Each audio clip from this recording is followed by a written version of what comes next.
আসসালামু আলাইকুম। আপনারা সবাই কেমন আছেন? আমরাও ভালো আছি। তো হঠাৎ গরম অনেক বেশি, আবার বৃষ্টি ঠান্ডা এইসব মিলে আমি একটু অসুস্থ, ঠান্ডা জ্বর হয়েছে। তো আলহামদুলিল্লাহ একটু ভালো এখন। আজকে শুক্রবার, তো আমার ছেলে গোসল টোসল করে রেডি হয়েছে, তার বাবার সাথে জুম্মার নামাজ পড়তে যাবে।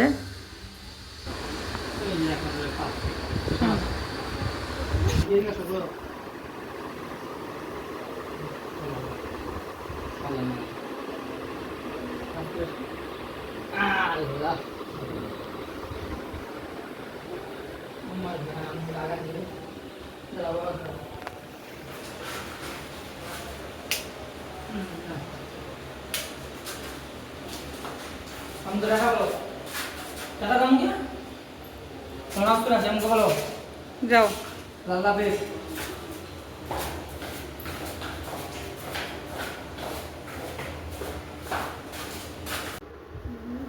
এখন কিছু কাপড় ভিজাবো, আমার মেয়ের দিব ভিজায়া।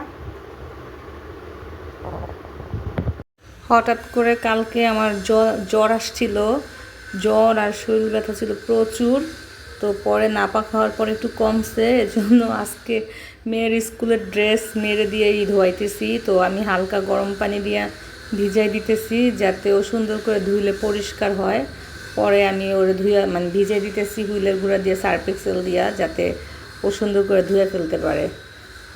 আমি সবসময় ধুয়ে দিই কাপড় চাপড় আমি ধুই। মেয়েদের তো ঘরের কাজ করতেই হবে, কাপড় ধোয়া, ঘর মোছা, সব কাজই করতে হয়, সব কাজই করি আমি। তো আজকে মেয়ে নিজের স্কুল ড্রেস নিজেই ধুইবে। এই যে এখানে গরুর মাংস নিচ্ছি আজকে, এটাই আমাদের শেষ কোরবানির মাংস, আর নাই। তো যা পাইছিলাম ওইটুকুই। তো শুক্রবার তো, তাই আজকে এটা রান্না করব। এইখানে ভাত বসাইছি, ভাত হইতেছে। হোক, আমার রাইস কুকারের ঢাকনাটা হাতে থেকে পুরো ভেঙে গেছে। মাংস রান্না করার জন্য পেঁয়াজ, আলু এগুলো এখন কাইটা নিব। আদা রসুন ব্লেন্ডার করা আছে, তাই আর আদা রসুন লাগবে না। আলু দিব আর পেঁয়াজ কাটবো, কাটাকাটি করে পর মাংস রান্না বসাই দিব। মাংস রান্না করার জন্য মাংস কাইটা ধুইয়া পরিষ্কার করে নিছি। তারপর হচ্ছে যে আলু, গরম মশলা, তেজপাতা, আদা রসুন, পেঁয়াজ সব কিছু আমার রেডি হয়ে গেছে এখানে করা। তো এখন আমি মাংস বসাবো, এটার জন্য চুলা আমি অন করে নিছি। তো এখানে কড়াই বসাই দিছি, গরম হোক, তারপর সব কিছু দিব। কড়াই গরম হয়ে গেছে, এখন তেল দিয়ে নেব আগে।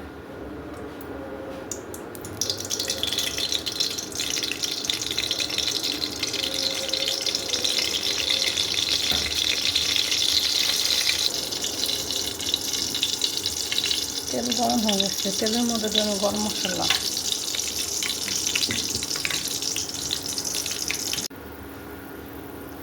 গরম মশলা একটু হোক।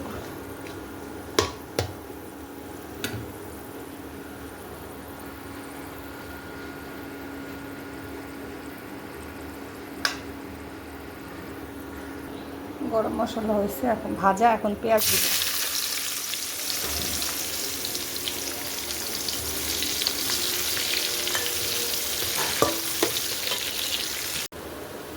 পেঁয়াজ ভাজা ভাজা হয়ে গেছে, এখন দিয়ে দিব হচ্ছে আদা রসুন। আদা রসুন একটু বেশিই দেবো, গরুর মাংস তো।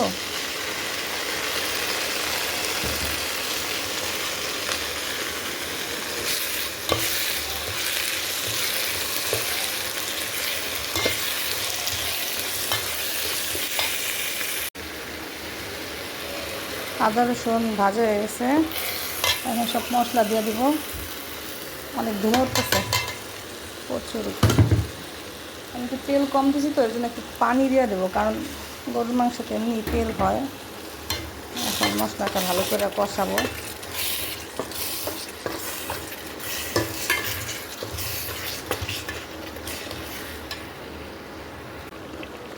মশলা অনেকটাই কষাইছি, বেশি কষাবো না, কারেন্টে রান্না করি তো, দেখা যায় মশলা কষায় মাংস দিয়ে, আবার মাংস কষাইতে কষাইতে বিল আমার অনেক চলে আসবো।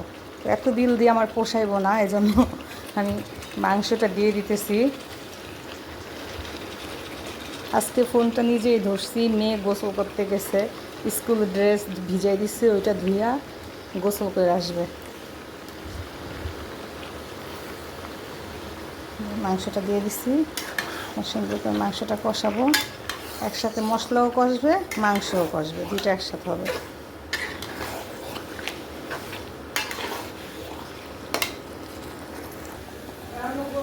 এই যে এখন মাংসটা আমি সুন্দর করে ঢেকে দিব। মাংসটা আমি রাইস কুকারে বসাই দিচ্ছি, কারণ রাইস কুকারে গরুর মাংস সেদ্ধ ভালো হয়, এই জন্য। এই যে হোক, হওয়ার পর আপনাদের দেখাবো। মাংস রান্না করা শেষ। এই যে বেশ খানিকটা ঝোল রাখছি, কারণ আমাদের বাসায় সবাই ঝোল খায়, এই জন্য এখন সবার জন্য ভাত বাড়বো, কারণ অনেক সময় হয়ে গেছে, 3:30 হয়ে গেছে না। বিসমিল্লাহ, দুপুরের খাইতেছে অনেক লেট, সবার জন্য ভাত বেড়ে নেই।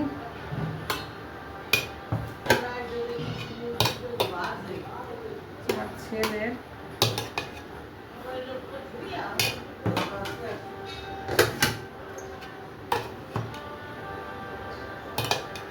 সবার জন্য আগে ভাত ভাবতেছি।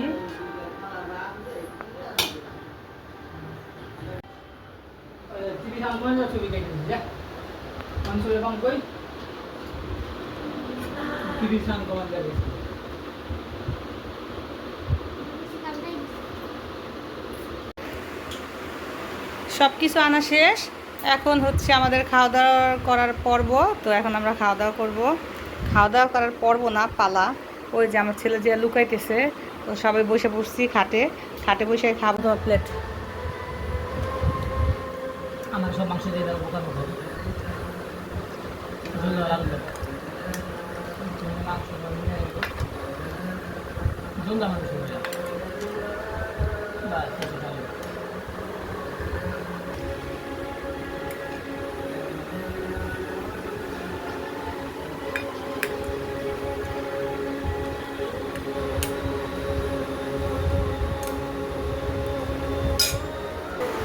নাইমা গেছে বাহিরে বৃষ্টি, আমরা খাইতে বসছি। এই যে বাহিরে বৃষ্টি পড়তেছে, একটু দেখা যায় বারান্দা দিয়ে বৃষ্টি। এই যে বৃষ্টি পড়তেছে, তো কাপড় চাপড়গুলো আগে আয়না নেই, নাহলে সব ভিজে যাবে।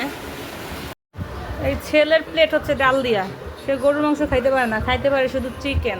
গরুর মাংস খাবা? আচ্ছা। এই যে আমার মেয়ের খাওয়া প্রায় শেষ, আর এই যে ছেলে খাইতেছে কোক দিয়া, ভাত দিয়া, ডাল দিয়া, গরুর মাংস এক পিস নিচে শো, যদি চাবায়া খাইতে পারে তাহলে খাইব। কেমন হয়েছে তরকারি?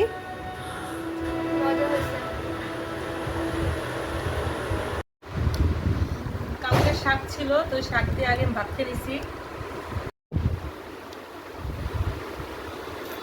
এই যে মাংস তরকারি নিছি, এখন দেখি মাংস তরকারি খায় কেমন হয়েছে। মাংস অনেক গরম হয়েছে।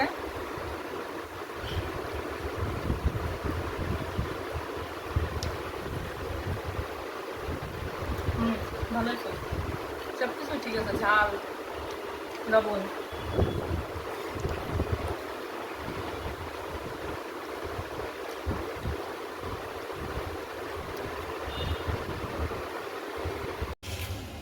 এই তো বিকেলবেলা একটু ছাদে আসছি, ছেলেমেয়েদের নিয়ে। এই যে দেখেন,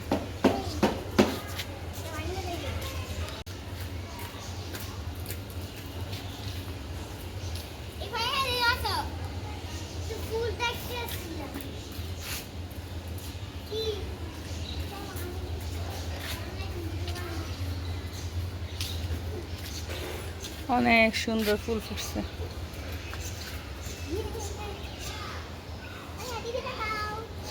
এই ফুলগুলোর নাম কি? এই ফুলগুলোর আগে আমরা বিস্কিট ফুল বলতাম। আজকে আমি যা করলাম সেগুলোই আপনাদের সাথে শেয়ার করলাম, রান্না বান্না, খাওয়া দাওয়া। তো সাধারণ জীবন, আমার সাধারণ জীবন যেমন করি, তো সেগুলো আপনাদের সাথে শেয়ার করি। যদি আমার এরকম মানে আমার জীবন, সাধারণ জীবনটা আপনাদের কাছে ভালো লাগে, তাহলে অবশ্যই আমার চ্যানেলটা সাবস্ক্রাইব করে আমার পাশে থাকবেন। আল্লাহ হাফেজ।